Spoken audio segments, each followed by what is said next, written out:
সুপ্রিয় এসএসসি পরীক্ষার্থীরা যারা এসএসসি পরীক্ষা দিবে বা নবম দশম শ্রেণীতে যারা আছো, তো তাদের প্রায়ই একটি প্রশ্ন এসে থাকে যে মধ্যক শ্রেণীর মধ্যমান বা মধ্যবিন্দু নির্ণয় করো। তো সেই ক্ষেত্রে মধ্যক শ্রেণীর মধ্যমান বা মধ্যবিন্দু কিভাবে নির্ণয় করবে? তো এর জন্য সর্বপ্রথম তোমাদের যা করতে হবে, ক্রমযোজিত গণসংখ্যা সারণী, এই ক্রমযোজিত গণসংখ্যা সারণীটা তোমাদের বের করে নিতে হবে। তো সেক্ষেত্রে সেটা কিভাবে বের করবে? তো দেখো, সর্বপ্রথম এই শ্রেণী ব্যাপ্তি যে জন্য একটা কলাম দেবে, আর গণসংখ্যার জন্য একটা কলাম, আর একটা কলাম হচ্ছে ক্রমযোজিত গণসংখ্যা। এইভাবে তিন কলাম বিশিষ্ট একটি টেবিল অঙ্কন করবে। আর শ্রেণী ব্যাপ্তির ঘরে দেখো, এই যে এখানে যে শ্রেণী ব্যবধানগুলো দিয়ে যে শ্রেণী ব্যাপ্তিগুলো দেওয়া আছে, সেই শ্রেণী ব্যাপ্তিগুলো এখানে দেখে দেখে লিখে নেবে। আর গণসংখ্যাগুলো এখান থেকে দেখো দেখে দেখে লিখে নেবে। দেখো প্রথম আছে কত, 6, তারপর 8, তারপর 10, তারপর 14, তারপর 5, তারপরে হচ্ছে 7। তো আমরা এখানে দেখে দেখে লিখে নিব।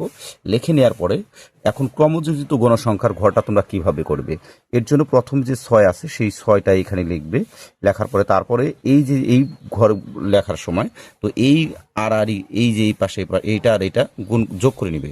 তো 6 আর 8 যোগ করলে আমাদের কি হবে? 14। আবার 14 আর 10 যোগ করলে আমাদের কত হবে? 24। 24 আর 14 যোগ করলে আমাদের কত হবে? 38। 38 আর 5 যোগ করলে আমাদের কত হবে?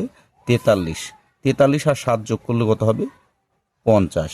তো এইভাবে তোমরা ক্রমযোজিত গণসংখ্যার যে ঘরটা, সেই ঘরটা এভাবে করে নেবে। করে নেওয়ার পর দেখো, এখানে যোগ করলে আমাদের কত হবে? 50। তো সেক্ষেত্রে n সমান কত? 50। তো এটা লিখে নেবে। লিখে নেওয়ার পরে তারপর যেটা করতে হবে তোমাদের, যা করতে হবে, এখানে লিখতে হবে মধ্যকের অবস্থান। লিখবে যে এখানে এখানে মধ্যকের অবস্থান, এখানে মধ্যকের অবস্থান, মধ্যকের অবস্থান। তো মধ্যকের অবস্থানের সূত্রটা কি? অবস্থান সূত্র হচ্ছে, দেখো, অবস্থান সমান হচ্ছে n/2, অর্থাৎ nকে 2 দ্বারা ভাগ করতে হবে, অর্থাৎ n এর যে মান, সেই মানকে 2 দ্বারা ভাগ করতে হবে। এখন এখানে আবার কথা আছে, n এর মান যদি জোড় হয় তাহলে n কে সরাসরি 2 দ্বারা ভাগ করতে হবে, আর n এর মান যদি বিজোড় হয় তো সেক্ষেত্রে n এর সাথে 1 যোগ করে তারপরে 2 দ্বারা ভাগ করতে হবে। তো যেহেতু আমাদের এখানে জোড়, তো সেক্ষেত্রে আমরা সরাসরি n/2 সমান, n এর মান হচ্ছে আমাদের 50, তো 50 লিখে নিলাম, ভাগ হচ্ছে 2, আর 50কে 2 দ্বারা ভাগ করলে আমাদের হবে 25। তো এটা আমরা বের করে নিলাম। মধ্যকের অবস্থান কত? 25। এখন তোমরা 25 বের করলে এখন আমাদের যা করতে হবে, মধ্যক শ্রেণী নির্ণয় করতে হবে।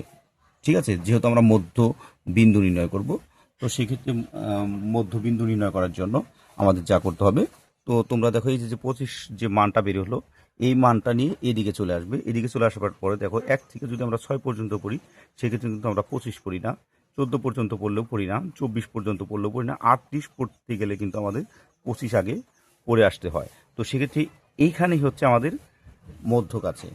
তো সেই ক্ষেত্রে এই যে শ্রেণীটা, এই শ্রেণীটাই হচ্ছে আমাদের মধ্যক শ্রেণী। ঠিক আছে, এই শ্রেণীটাই আমাদের হচ্ছে মধ্যক শ্রেণী। তাহলে সুতরাং এখানে লিখতে পারি, সুতরাং মধ্যক শ্রেণী, মধ্যক শ্রেণী। তো মধ্যক শ্রেণী হচ্ছে আমাদের কত? এই যে দেখো, 61 থেকে 70। সুতরাং মধ্যক শ্রেণীর মধ্যমান হবে, সুতরাং মধ্যক শ্রেণীর মধ্যমান বা মধ্যবিন্দু যাই বলো তোমরা, মধ্যমান সমান হবে, এই 61 এবং 70 যোগ করে 2 দ্বারা ভাগ করে দিতে হবে। 61 যোগ 70 ভাগ হচ্ছে 2। এখানে যদি আমরা যোগ করি, 61 এবং 70 যোগ করলে এবং 2 দ্বারা ভাগ করি, তো সেক্ষেত্রে 61 এবং 70 যোগ করলে আমাদের হবে 131, আর ভাগ হচ্ছে 2, আর 131কে 2 দ্বারা ভাগ করলে আমাদের হবে 65.5। তো এটাই হচ্ছে আমাদের মধ্যক শ্রেণীর মধ্যমান। তো দেখো, তোমরা এভাবেই মধ্যক শ্রেণীর যদি মধ্যমান পরীক্ষায় আসে, তো তোমরা এভাবে সমাধান করবে। তো এই ছিল আমাদের আজকের ভিডিও। তো আমার পরবর্তী প্রত্যেকটি ভিডিওতে অবশ্যই তোমরা চ্যানেলটিকে সাবস্ক্রাইব করবে, সাথে থাকা বেল আইকনটি বাজিয়ে দিবে। ধন্যবাদ সকলকে।